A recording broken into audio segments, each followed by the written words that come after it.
Bonjour et bienvenue dans Tête à Tête sur France 24. Notre invité aujourd'hui est le cardinal Fridolin Ambongo, c'est l'archevêque de Kinshasa. Il fait partie du C9, ce conseil des cardinaux les plus proches du pape. François, merci beaucoup d'être avec nous. Merci. Alors je vais rappeler ce que vous aviez déclaré lors de la messe pascale il y a quelques mois, fin mars. Vous aviez dit ceci. Nous savons très bien que notre pays, la RDC, est aujourd'hui un pays en agonie, un grand malade dans un état comateux. La réalité est que le Congo n'a pas d'armée. 6 mois plus tard, est-ce que vous maintenez ce diagnostic ? Mais c'est la réalité que nous vivons et nous le sentons de l'intérieur quand nous sommes au Congo. Notre pays est un pays qui souffre. Et tous les signaux sont au rouge, surtout pour la vie sociale. Le peuple congolais est dans une situation où il ne sait plus vers quel sens se tourner. L'économie tourne difficilement et quand je vois mon peuple à Kinshasa et à l'intérieur du pays où je vais en visite souvent, je me demande mais qu'est-ce que ce peuple a fait pour mériter une telle souffrance ? Et ce qui avait été affirmé il y a 6 mois, mais je le maintiens avec la seule différence que les choses ne s'améliorent pas. C'est un pays en faillite, à beaucoup de points de vue. Sur beaucoup de points, oui. Sur beaucoup de plans. On se souvient que suite à ces propos, vous avez eu des démêlés avec la justice congolaise fin avril. Le procureur général près la Cour de cassation avait demandé à un procureur de Kinshasa d'ouvrir un dossier judiciaire à votre encontre pour des propos séditieux. C'est sans doute en référence à peut-être ces déclarations ou d'autres du même acabit. Le clergé de Kinshasa avait affirmé que c'était honteux. Vous aviez ensuite rencontré le 16 mai le président de la République, Félix Tshisekedi. Aujourd'hui, est-ce que ces poursuites judiciaires sont toujours en cours ou est-ce que le malentendu est derrière vous ? Mais je ne saurais pas répondre au nom de la justice, mais de mon point de vue, j'ai lu ce document qui a circulé sur le réseau, comme tout le monde. Mais je n'avais jamais reçu une convocation depuis la sortie de ces documents pour me demander d'aller me justifier devant qui que ce soit.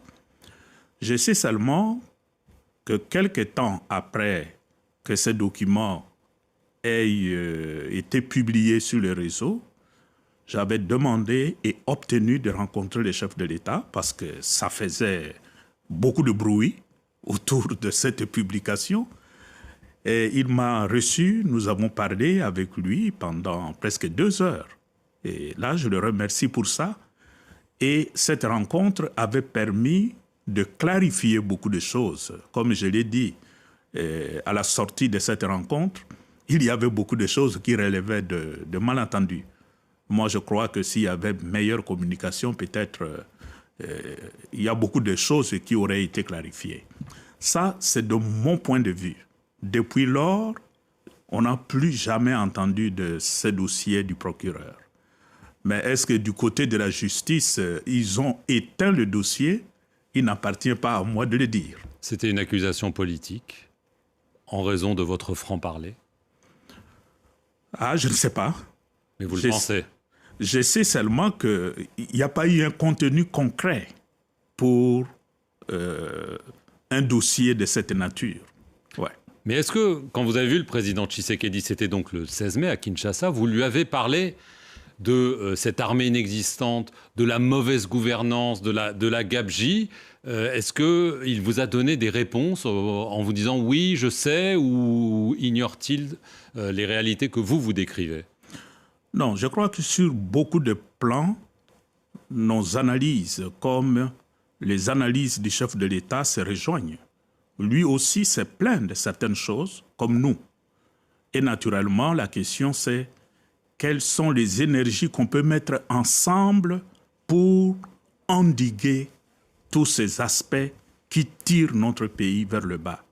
Et c'est là, justement, de cette rencontre et d'autres rencontres qui ont suivi, il y a nécessité que le peuple congolais puisse se retrouver et de conjuguer leurs efforts pour relever les grands défis qui remettent en question leur existence commune.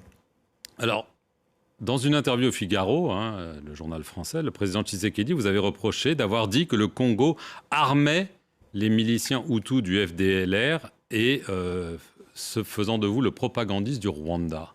Qu'est-ce que vous répondez à cela? Je n'ai pas de réponse à donner à ça. J'ai suivi aussi cette déclaration. Mais je crois que depuis notre dernier entretien avec le chef de l'État, cette question ne se pose plus. Alors, on a parlé du Rwanda. On voit que les tensions continuent de monter entre le président Tshisekedi, le président Kagame, les armées respectives. Est-ce que vous craignez une guerre ouverte entre la RDC et le Rwanda? Est-ce qu'on y va tout droit? Nous craignons pour la paix dans la sous-région.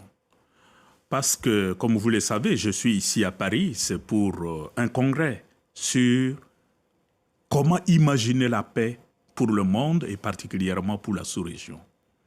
Nous, en tant qu'Église au Congo, nous travaillons non pas pour envoyer les gens faire la guerre, mais nous travaillons pour l'émergence d'un climat de paix et de convivialité pour tout le peuple qui habite la sous-région des Grands Lacs. En commençant d'abord par le peuple congolais qui souffre. Pour le moment, c'est le peuple qui souffre plus que les autres. Alors, quand devant cet effort que nous faisons, nous parlons avec nos confrères qui sont au Rwanda, au Burundi, notre souci, c'est de rapprocher le peuple, de rapprocher le point de vue.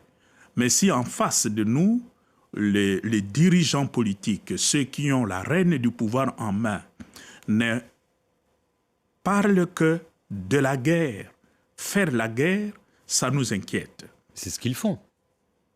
Et effectivement, c'est ce qui se passe sur le terrain. Et la conséquence, c'est de milliers de déplacés. C'est de milliers de morts dans la sous-région, notamment au Congo. Alors, face à une situation pareille, nous disons, la solution pour que la paix puisse revenir chez nous dans la sous-région, ce n'est pas de préparer la guerre, mais nous devons préparer la paix. Alors justement, dans l'Est, les autorités congolaises ont recours à des milices de volontaires, les Wazalendo comme on les appelle, à des groupes de sécurité occidentaux. Ça vous inquiète de voir cette prolifération de forces, y compris des forces irrégulières sur le territoire congolais? Mais tout le problème, c'est le contrôle sur tous ces groupes armés qui sont là. Que ce soit des groupes armés qui sont sous le contrôle du gouvernement ou d'autres qui ne sont pas toujours sur son contrôle. Mais le problème, ces gens ont des armes. Les armes circulent et ça crée une poche d'insécurité généralisée. Et nous craignons même si, sur le plan politique, le Congo et le Rwanda parviennent à un accord. Mais tout ce groupe là-bas, qui va les contrôler? Donc pour nous, c'est quand même un sujet d'inquiétude. À cela se greffe le retrait de la force de l'ONU, la MONUSCO, qui est en cours. Est-ce que c'est une bonne chose? Le gouvernement congolais dit enfin, c'est important. Le Rwanda, évidemment, le demande depuis longtemps. Est-ce que ça vous inquiète que ces casques bleus s'en aillent dans un tel contexte d'insécurité? Ce serait une erreur de précipiter le départ de la MONUSCO dans le contexte actuel. Nous savons que la MONUSCO s'est désengagée du Sud Kivu avec une rapidité qui nous a un peu surpris. Mais le Nord Kivu et l'Ituri sont dans une situation humanitaire telle que le désengagement de la MONUSCO risquerait d'exposer de milliers de personnes qui n'auraient plus d'assistance humanitaire. Rien que pour ça, sans même parler du volet militaire, pour nous, la MONUSCO doit reconsidérer son calendrier de retrait. Est-ce que la communauté internationale fait assez pour la RDC? Nous avons l'impression que non. la communauté internationale pourrait faire davantage. Et la guerre qui sévit actuellement à l'est de notre pays, il suffirait, je dirais, de la part de la communauté internationale d'une vraie volonté et on mettrait fin à ces conflits que nous sommes en train de vivre depuis 30 ans. Mais je pense que la communauté internationale peut faire davantage. Dernière question, est-ce que vous pensez que les prochains mois seront décisifs pour savoir en effet si c'est la paix ou la guerre qui vont prendre le dessus? C'est vraiment le moment décisif en ce moment. Pour nous, actuellement, comme Église, nous prions et nous encourageons les dirigeants de la sous-région à prendre au sérieux le contexte actuel, qui est quand même un contexte de dialogue. Le processus qui se fait actuellement à Luanda, sous la guidance du président Lorenzo, nous nous appuyons, nous soutenons cet effort. Mais ça doit être un dialogue vrai, sincère, où on pose les vrais problèmes pour que le moment où on trouvera un accord, que ce soit vraiment une base pour un nouvel avenir pour la sous-région. Un vivre ensemble qui s'appuie sur un socle solide. Merci beaucoup, Cardinal Fridolin Ambongo, d'être venu sur le plateau de France 24 répondre à nos questions. Et merci à vous d'avoir regardé cette émission sur nos antennes.